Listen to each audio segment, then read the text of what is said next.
What is the Bible for? It's all right, it's not like the youth story, I'm not going to make you answer. But that's the provocative question that the magazine Christian Century asked earlier this year. With one catch. The answer could only be 7 words long. And the magazine compiled almost 50 different answers to that challenge from pastors and writers and academics, each engaging the book that in many ways sits at the heart of our faith. 2 common themes among the answers were a sense of storytelling and the importance of God's engagement with ordinary people. And I'm inspired by those themes for my services this summer to explore together some of the less well-known parts of our Bible. Because the Bible is so much more than the greatest hits of Jesus and the disciples. It's also a centuries-long story of struggle and faith, of despair and hope, and above all, of peace and love.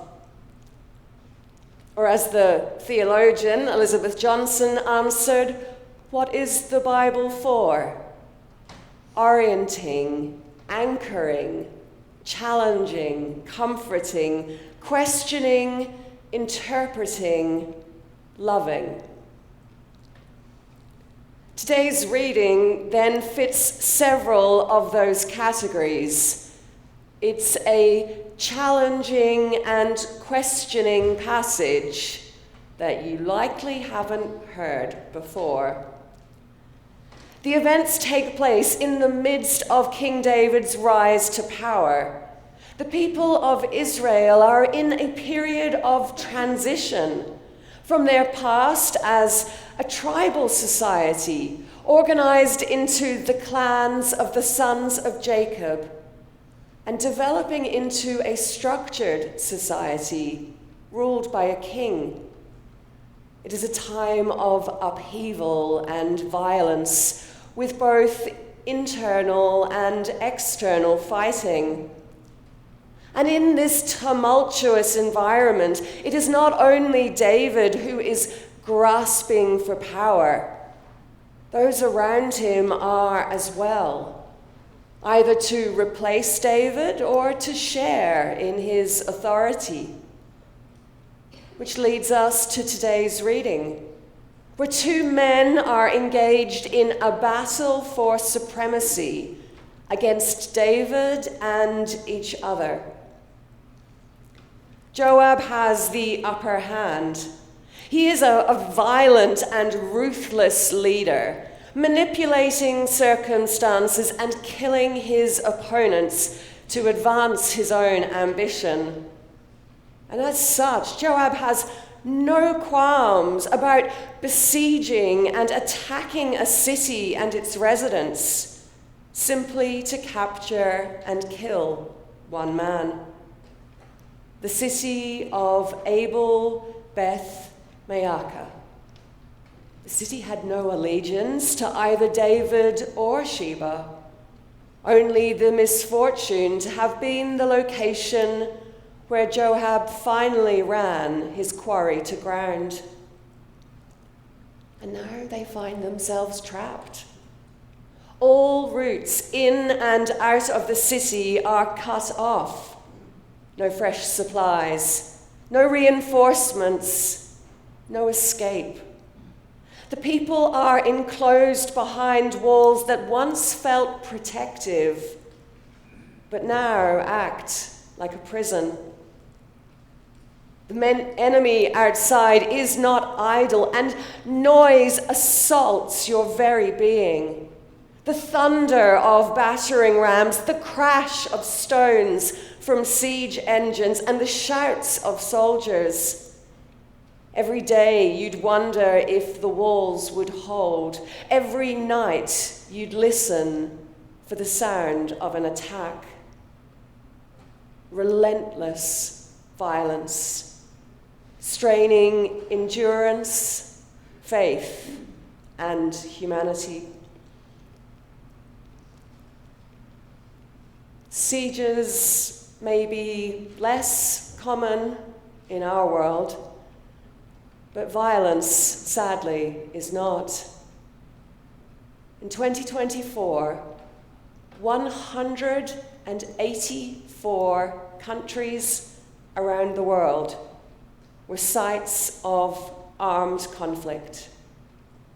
Our headlines may be dominated by news from Ukraine or Gaza, but war is killing people across every continent. The nation of Myanmar has been engulfed by war since 1948, as different ethnic groups struggle for autonomy and self-determination. Civil war flared up following a military coup in 2021, and there were over 7,000 fatalities in the last year alone. And the conflict is a hotspot for the recruitment and use of child soldiers. As opportunities for life and work have deteriorated since the coup, many young people who remained in the country have sought to join resistance groups. In their eyes, it is their only road to hope. One such volunteer is a young woman called Anina, who joined the Chin resistance and militia aged 14. I read a profile of her earlier this year, and she is a complicated and compelling character, fighting not only against military rule, but also the chauvinism and misogyny she experiences. As Anina reflected, we were told men and women would be treated the same, but when we went to the front line, girls were asked to cook. I don't like cooking. Instead, from her farming upbringing, Anina's skill was shooting. And when she trained as a sniper, she tied for top place among the group of 12 trainees. She's now 17 and has a fierce reputation both in her unit and with the soldiers she fights against. Her participation creates ethical concerns for the group's leaders. Olivia Louet, the defense secretary, maintains that Anina was urged to stay in education. We couldn't convince her, Louet said, and she was the best sniper in training, so we let her hold the gun. Louet agrees that war is no place for young people. They should be pursuing their dreams, she said. Instead, they're here in the forest, fighting the military. That upsets me. So while Anina dreams of a day when life revolves around dancing and TikTok, for now her focus is the scope of a gun.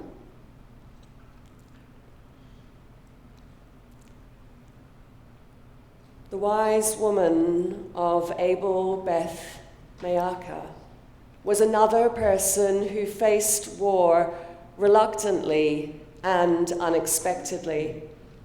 At a time when events were dominated by warriors and generals, the wise woman stands out as an example of strategy, persuasion, and courage. We don't even know her name, only that she is described as wise and likely respected for her judgment and leadership.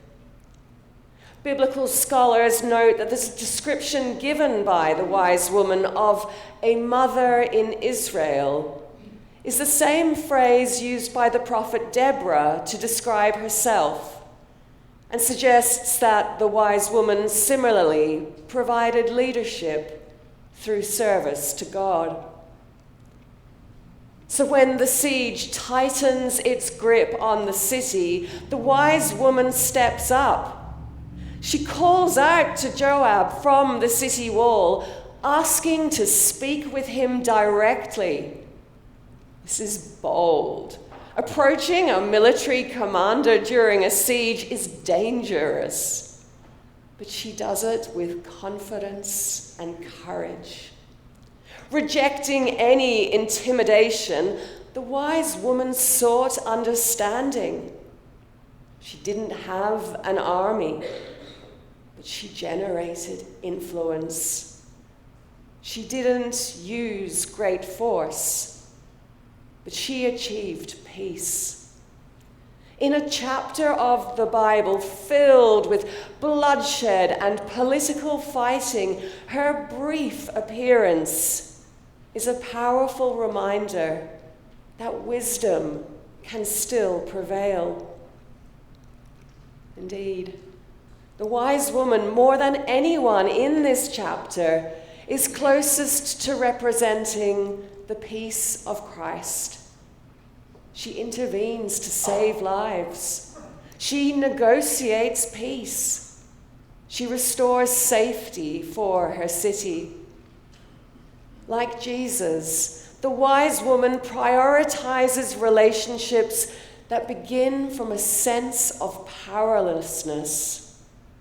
She's utterly vulnerable. She has no authority, nothing but her trust in God's care and his call to her to be peaceful and faithful. And the wise woman reminds us that the peace of Christ is often countercultural. It doesn't come through domination and intimidation, but through humility, wisdom, and sacrificial love. Her story shows that even in a violent world, peace can be found.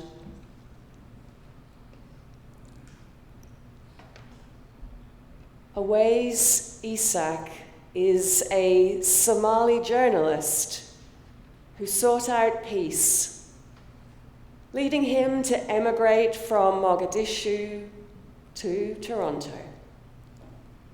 But he quickly discovered that although his new life did not involve the violence of his homeland, he was not yet at peace. Instead, everything was unfamiliar and unsettling. As he writes, I had landed in a new country, in a city of strangers, all alone. I had no friends, no one to call or visit. But then something beautiful happened. It was late June, and Isaak was about to discover that Toronto hosts a Somali Heritage Week, a time when the Somali community comes together with sports tournaments, poetry nights, cultural events, and family gatherings.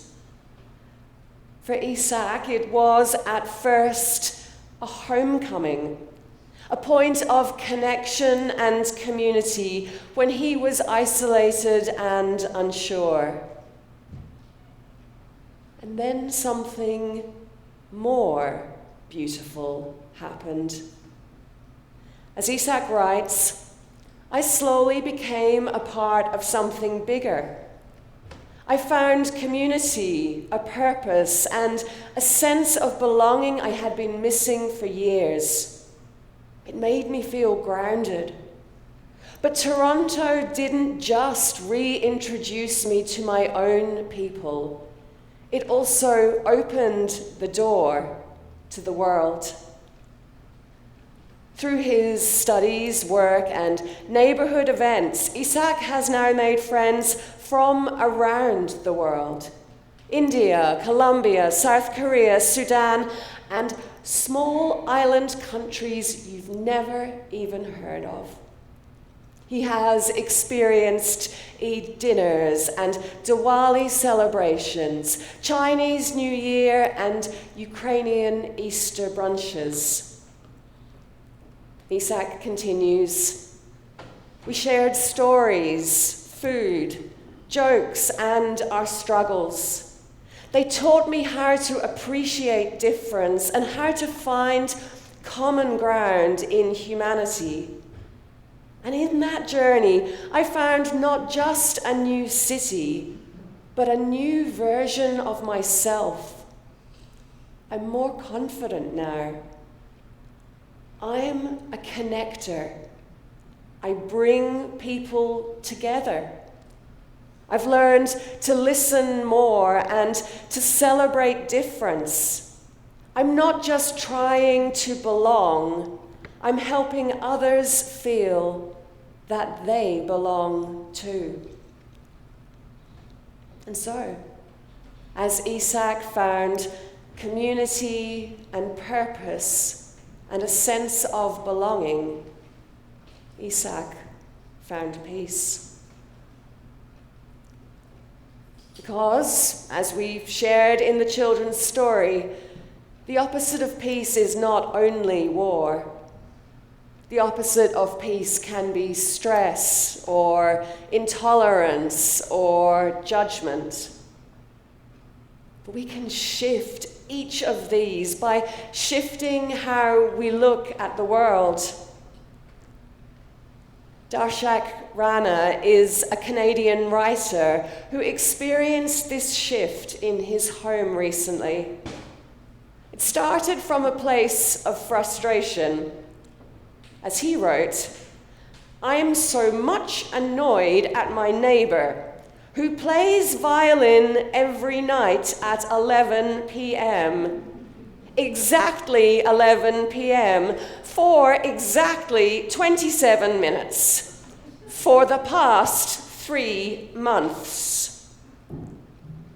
Eventually, Darshak decided that the disruption to his peace was too much and went upstairs to complain.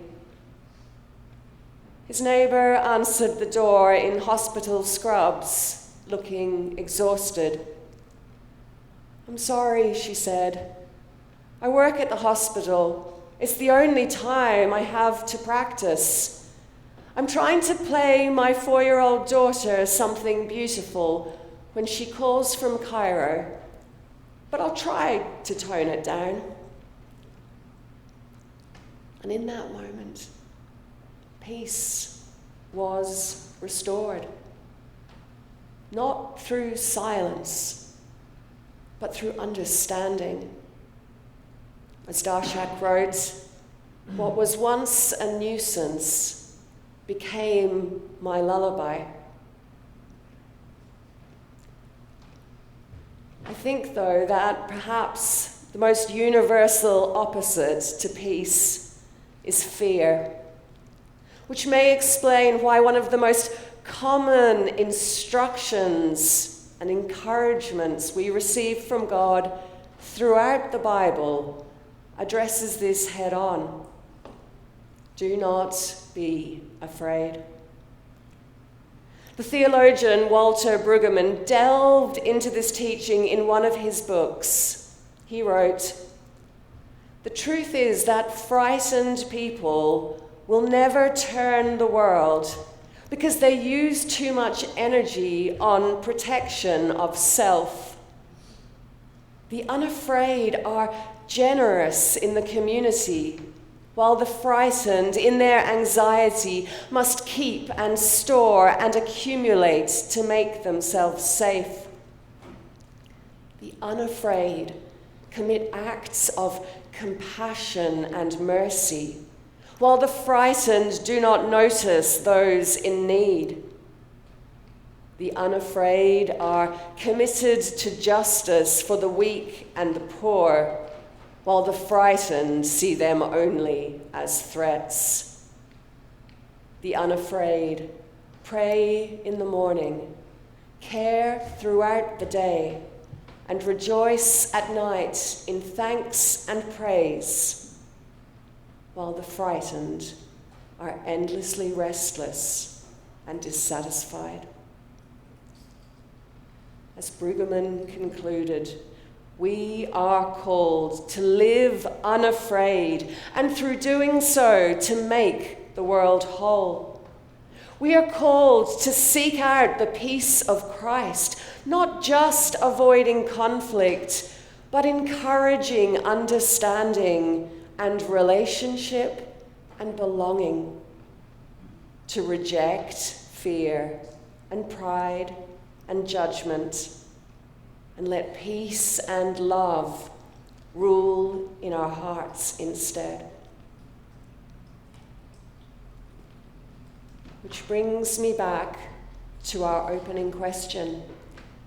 What is the Bible for? And this time to the answer given by the Toronto-based minister Jason Biasi. He wrote, "Christ's repair of everything we ruin. Christ's repair of judgment through mercy. Christ's repair of our anger through peace. Christ's repair of our fear through love." We are a flawed people living in a damaged world, like the people whose stories we read in our Bible. And like them, we are promised God's love and mercy and understanding. We are called to embrace hope, to encourage compassion, and to live with faith. And by doing so, to find God's peace. Thanks be to God.